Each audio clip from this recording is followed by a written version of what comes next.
Hi there, and we're talking with Rick Sloane, director of such classics as Hobgoblins. How you doing today? I am good. Thank you for having me. Oh, glad to do it. Glad to do it. I have been wanting to get you on for quite some time now because I'm a huge fan of independent cinema and offbeat cinema. I mean, I like the classics too, but I love someone who really gets into just making what I don't know what you want to call it, but I've heard people call it grindhouse cinema, genre cinema, whatever you care for. So thanks for being here. Okay, and for those of you listening to the interview, I made the decision to do it over the telephone. I was too lazy to set up the camera and clean one of my rooms to do a like on-camera interview, so just listen for once. Oh, that's quite all right. If people are seeing the background here, I've got my little plush BB-8 here and my Star Trek prints on the wall, so it's not like you're getting the great studio experience on my end either. um, but one of the things I find most interesting about your work is that you have a tendency to write and create and produce and direct all of your movies, and it's rare to see that kind of ownership. How do you pull it off? Um, well, I intentionally never acted in my films because I didn't want to add that one. I know when I did Blood Theater, the only time I think I ever saw a director put five things up with their name at once, and Russ Mayer did it. Um, Either Charlie Chaplin or was it on Citizen Kane? There's at least one other film I remember seeing that written, directed, produced, edited, and photographed by. And I do remember in film school everyone laughing when you have five credits at once. So even though I did photograph and edit my next couple films after Blood Theater, I decided never more than three on one card at the same time. I learned that one the hard way. But I don't know. It's just I always wrote my own projects, and I was only 21 when I did my first feature, so it wasn't like I had funding or I had to shop around to get production um, or any producing funds because no one was going to kick anything in. So it was kind of just a given. That was how I was making these films. I mean, I had access to film school equipment. I gave them a fake 10-page script, and they were so busy laughing at me that I got the entire feature film in the can before anyone figured it out. And even when I screened it, they were still laughing and saying, "You really should cut it to 10 minutes long." Yeah, like their 10-minute films are going anywhere. And it always amazed me. No one picked up on anything that I got a distribution deal on that movie. And not one person ever came up to me and said congratulations, or no one ever applauded that I got a deal, or everyone else would spend $10,000 on a short film. And I think one person got it picked up on Showtime, and they got $300, and they got like a standing ovation from the film class. And I'm thinking, seriously? So I just had really different goals. I had different inspirations. The movie that really, was my role model that set up everything I tried to mimic. Um, we had to watch really boring movies in film school. I remember it was Potemkin, 39 Steps. Um, oh God, just the names are bothering me. But as a joke, the teacher showed the last week of class 1976 Roger Corman movie Hollywood Boulevard, directed by Joe Dante and Alan Arkish. And the movie was shot in 1 week for like 25 grand. And I didn't think you could shoot a feature film in a week for 25 grand. I'd never heard of such a thing. And it was made one third of stock footage from other movies. And everybody hated Hollywood Boulevard and laughed at it. And I was in awe. I mean, it was a watershed moment for me. I mean, just watching that one movie. I had originally wanted to be an animator. Within 90 minutes, I knew what I wanted to make, and I've tried to mimic that film over and over again. Wow, that is amazing. And the proof is in the pudding. If you make a movie and people like it, what does it matter what it costs or how long it took or what equipment you used? That's but again, I'm the kind of guy that just likes weird offbeat movies, so who listens to me? Well, what it cost was important because if it didn't cost almost nothing, it wouldn't have gotten made. So, Well, true, true. But the person sitting in the chair enjoying it, or I mean, they're just having a good time. I mean, you and I share a love of filmmaking as a craft and the process of it, and I mean, the end result of it can be absurd or silly, but that doesn't take away from the dedication it took to make it. Can you give me some more specific experiences of what might have happened on the other side of the camera? God, there's no budget on any of these movies. There's one review of Hobgoblins. I know it got a bunch of thumbs up. I can't remember who wrote it, but I remember the guy was particularly really annoyed by the movie. He said you could tell they had a budget and they still managed to mess things up. And one thing that I always put a lot of detail into is trying to make my films look like real movies, which I always shot on 35 millimeter. Um, I always got the speed lenses, which most people aren't familiar with. You need a lot of light to shoot on film. Hmm. With the speed lens, instead of having to worry about shooting at 2.8, you could open the lens to 1.4. You had depth of field of maybe 3 or 4 inches. But when you're watching Hobgoblins, we had, I think, one 1,000 watt light and then three 600 watt lights in a suitcase. That was the entire. Everyone imagines like a whole lighting truck. That was one suitcase to light the whole movie. And 12 car batteries in this steamer trunk that you could power your lights for 90 Wow. minutes. So you could pretty much go anywhere you wanted and not have to use a generator or get a generator permit. Um, and I mean, you'll notice in Hobgoblins they drive around the van that we used. That was our production van that had the camera dolly, which I think we only used 2 days in the Nice. film. Our 12 car batteries, the camera package, but there was just no money and there was no camera. We had like one or two camera assistants for loading the magazines, but there was no lighting department. So when you watch like Visitants and Hobgoblins, I basically placed every light for every shot in the movie. I mean, there was a crew of like 3 or 4 people, maybe. That I mean, is. the crew would rotate different days, so you'll see Mhm. more. You'll see like 3 or 4 extra names for each credit, but that just means like 3 people work 1 or 2 days each for the whole movie. That is so weird that I watched Hobgoblins last night in preparation for this, and that somebody would criticize it for quote obviously having a budget when at no point watching that movie did I think, yeah, they were just rolling in production capital, ready to go here. That thought never crossed my mind.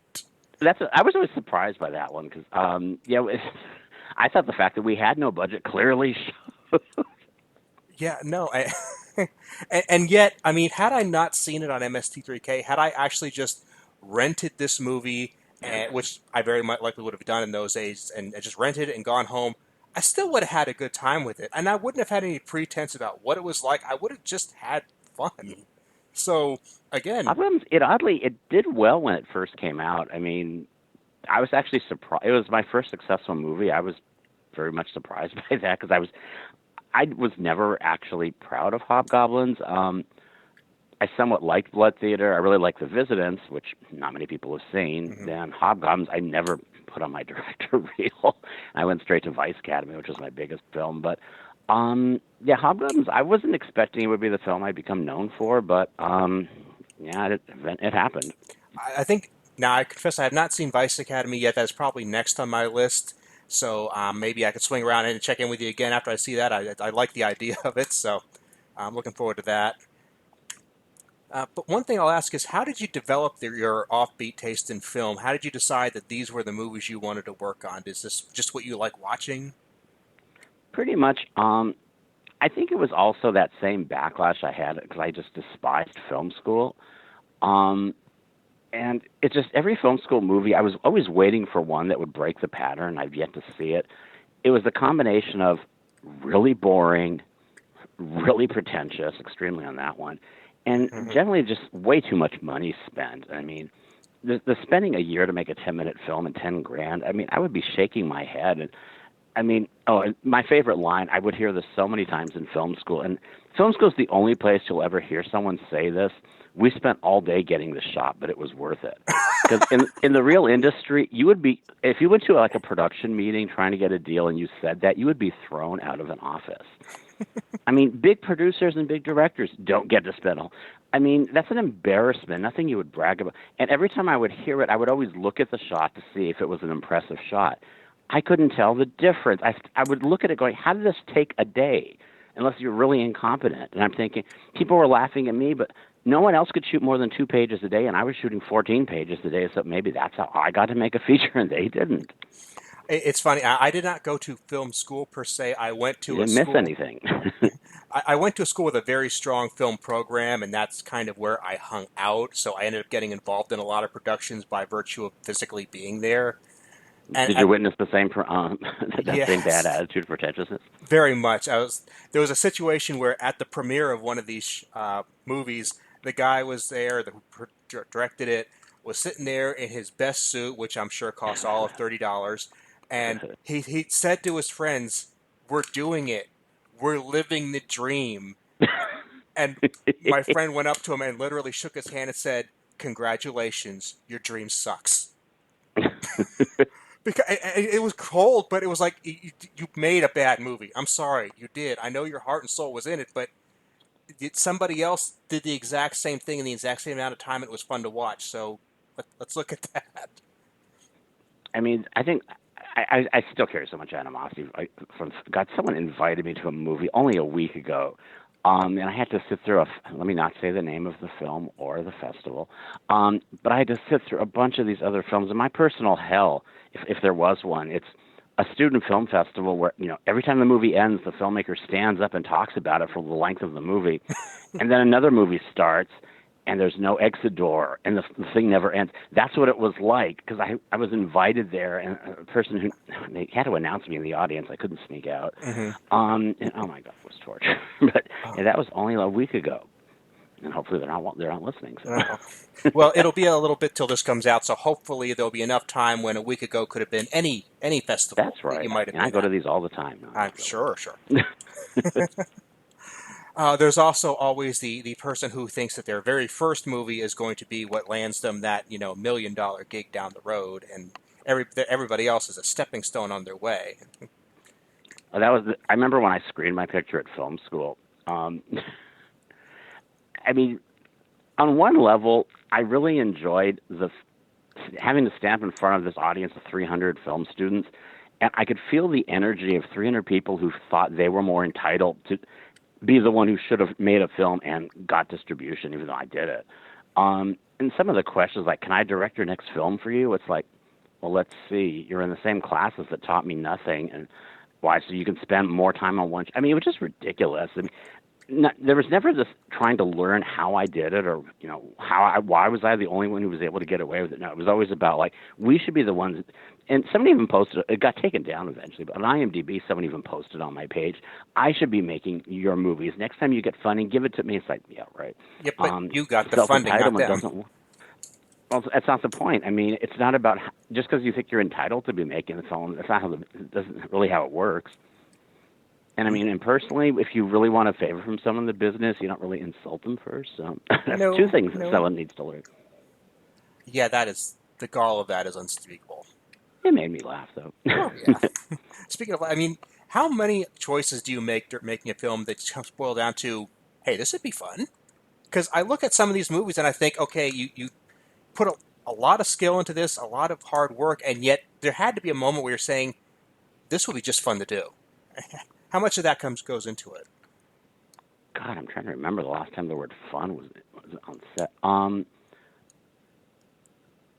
The word "fun" wasn't a popular one. I mean, the closest thing that I would always think about is, because I hate renting props. Almost, it's actually cheaper to buy the stuff, and if you find it and look around. Mm-hmm. So I would always try to create props that I know I could keep later on, because I'm a hoarder and I have almost every prop from every film I've made. But in terms of being fun, they were just hard work. Like Blood Theater, I don't know why on my first movie it didn't occur to me how much work it was going to be to light a 3,000 seat theater.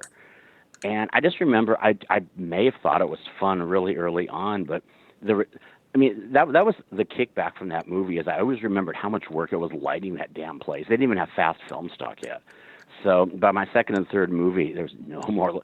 I mean, I was down to the speed lenses, and I mean, just using the smaller lights, because I was never going to go through that again. But yeah, Hobgoblins, the word "fun" never came up on set. Visitants, I think that was probably the last film where the word "fun" might have been on set. Because I mean, I had fun creating the 1950s environment on our lack of budget, but Hobgoblins, for whatever it looks like, it was really a hard film to make. Sure. I mean, the locations were difficult.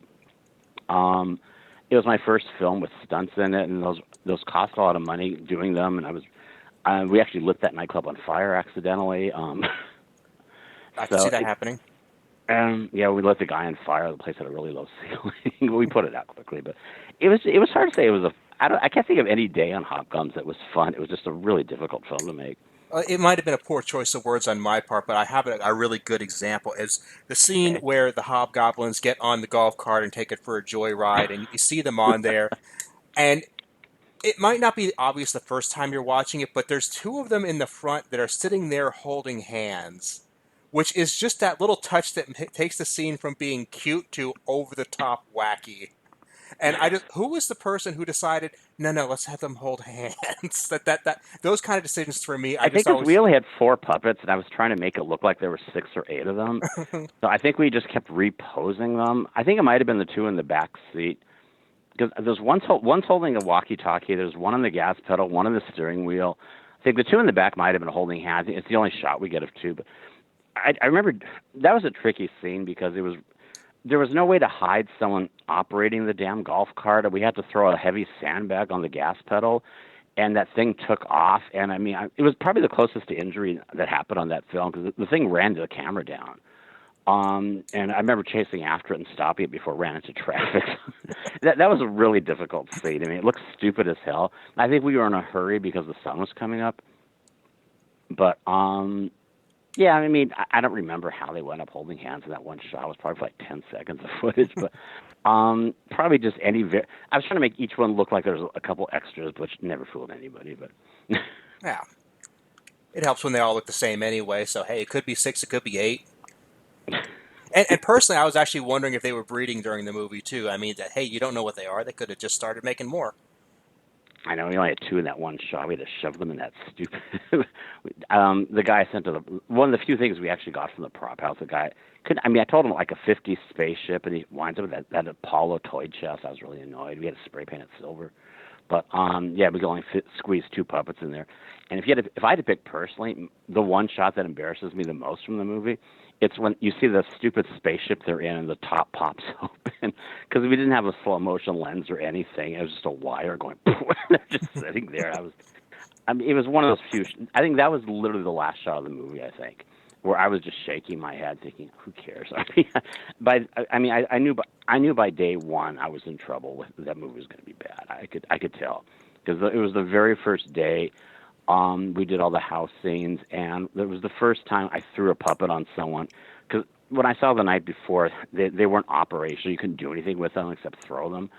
I knew we were going to have trouble, and I'm thinking maybe the actors, if they struggle with it when they're fighting them, we could pull something together, and I'll dub in some bad audio, some screaming. And it was, the first take, I knew it was never going to look right. So I intentionally had the actors be way more serious with their delivery for most of the movie to make it, just to push the film even further over the top to get away with it. Awesome. Well, okay. And yet, hey, well, I'm glad nobody did get hurt on that for sure. So, what are you working on these days? Well, Riff Tracks picked up Blood Theater, and they actually have 2 more of my films coming out probably before the end of this year. So, I hate announcing stuff too early because usually I don't jinx anything. Sure. Vice Academy films are finally coming to Blu-ray, which took a while. Something of that, the increased picture quality lends itself to that sort of experience. So awesome. Yeah, I'm impressed with it when they remaster them. I mean, we shot on 35, so I mean, film is life. They used to say film is forever. It's forever until it gets destroyed. But it is a race against time. I know Blood Theater, one of the roles in negative. It's a good thing we transferred it because I mean, it definitely was not holding up as well. But other than that, yeah, all my other films they seem to be preserving well. The audio goes first, actually, but my earlier films are like 30 to 35 years old at this point. So it reaches a point. I mean, you're talking about magnetic stock, like a cassette tape, practically, just a thick version of it, like 1 inch. There's a degree of how many years you can preserve that, no matter how it's stored. So it's a good thing we have backups. But yeah, I'm glad this stuff's getting digitally mastered finally. Yeah, the 2K stuff looks beautiful. And fortunately, you got started right before digital media became commonplace, so there wasn't too much of a lag between the film and digital stages. It's not like something that sat around for 80 years before, oh, hey, we just invented DVD. No, they actually were all way out on video before. The DVD was like, they sat around for like a decade before I finally started putting them out on DVD. Because they used DVD, they would just use, especially for smaller films, they would use the same video master from the VHS, so the picture quality was never that great. Mm-hmm. But yeah, I mean, especially today, people are much pickier. So yeah, I get to go back with remastering. The film's actually widescreen the way it was originally shot, and I mean, they held up pretty well. So I'm happy in that aspect. Yeah, I mean, even when people have a movie that's, you tend to see it on TV a couple of times and you think that's the way it is, but to actually see it in a proper presentation, whether it's a major production or a smaller one, it always just makes it feel a little more special. But And a couple of years ago, I got to screen Blood Theater and Visitants on 35 millimeter. I mean, not my two best known films. I mean, obviously, I don't have a film print of Hobgoblins that would have pulled in a bigger audience, but it was just nice to see them on the big screen, regardless of how little they cost or how amateur they look. When they're on the big screen on film, I mean, in terms of looking like a real film, they really do. So it was just nice. It was a nice evening. so you get to hang out with the fans there and enjoy the experience of watching it with them. How do the fans of these movies differ from quote unquote regular moviegoers in your experience? Um, it's hard to say because I mean, sadly, my claim to fame is I made one of the worst films of all time. So most people who are familiar with my work will show up because of Hobgoblins. So there's always this. I'm always cringe when it's Q&A time because like some of the questions are like, so did Mary Warnoff just do whatever she did? Did you even direct her at all? I get these questions like, no, actually, I wrote the character for her, but um, I have to brace myself before the questions because they're usually backhanded on some level without Oh, people even. that's No one's trying to be mean, but I mean, my early films in particular, I mean, they are an acquired taste. and that's fair, but to actually make the effort to go out to a show and sit through a 2 hour movie and then get to the Q&A just to pick fun at somebody, I mean, don't you have anything better to do? Somebody For actually that type enjoy. of film, it's kind of a given, but I'm guess. I guess. I'm just. I just can't think that if you wanted to, actually go out and have a movie out for whatever, to just think of something intelligent to say, or at least something, pertinent to the movie instead of just picking fun at it. I don't know. I mean, for example, when you agreed to come on this, I really sat down and thought, what kind of. I just want to get into your head and figure out what it's like to sit down and make these movies in earnest and do the best job you can. And maybe I guess it's just because I have so many people, friends who are also into the production business in various degrees, and I wouldn't want to see that happen to them. That's no, I'm so used to it by now. I mean, I'm very self-aware of what my films look like. Most filmmakers who have a career in bad films, they really have an inflated ego and think their films are great and people don't understand them, and they really don't see what other people are seeing in their films. They're completely missing the point. I watched Hobgoblins before it was even finished, and I knew we were in trouble. So yeah, I know when people laugh at my films, I know exactly what they're laughing at. I was on set, and I was embarrassed at the same time for the same reasons. yeah. I don't sense ego from you. I don't sense pretentiousness. I Hobgoblins or pretty much the movies that I've seen are they know what they are, for better or worse, and yet there's still an effort to hey let's bring this home. Let's finish this up. And I mean you could have just walked away from it, but you didn't, and that I think there's something to that. I know Blood Theater came really close to not getting finished because we had a different actress playing the female lead originally, and then we had like 3 days of photography left. She decided not to finish the movie, and I had to go back and reshoot the entire film, but I couldn't get everyone else back at the same time, so I had to do it in stages with body doubles for parts. And I mean, this colossal chore to reshoot half that movie. I was like so angry over this whole thing. Of course, she was sure she was going to become famous, which surprise did not happen. But no, it's an example of stuff you have to deal with, especially on low budget. Amazing, amazing. Yeah. Well, I'm going to start wrapping this up and let you go, but I want to thank you so much for doing this because this has really been the kind of thing I enjoy, and I've really enjoyed the answer you've given here. So, where could somebody follow you if they're going to be trying to keep track of what you're doing from here on out? Do you have a internet presence or? Well, people can find me on Facebook. There's an unauthorized fan page, which I had to contact the guy who runs it because I was very impressed with someone. It's ricksloane.com. I don't run it myself. The guy who does run it, I mean, it has so much information. I mean, he really did his homework. I mean, of just every actor I've worked with and which films I've used them repeatedly, trivia details. I've made a handful of movies, but about half of them are hard to find. And, it's always an honor when fans actually search out, like, Good Girls Don't, just the lesser-known ones. The ones I made with bigger budgets are usually the ones people aren't as familiar with. The cheap and dirty ones, everybody knows Well, I will put ricksloane.com and your Facebook stuff on my show notes, and I will reach out to him before this goes out to say, hey, this episode's coming out. You may want to keep tabs on it and listen to it as those. well. But other than that, I want to thank you again so much for being here, and maybe we can have you back again sometime soon. Okay, enjoy. Thank you. Excellent. Take good care.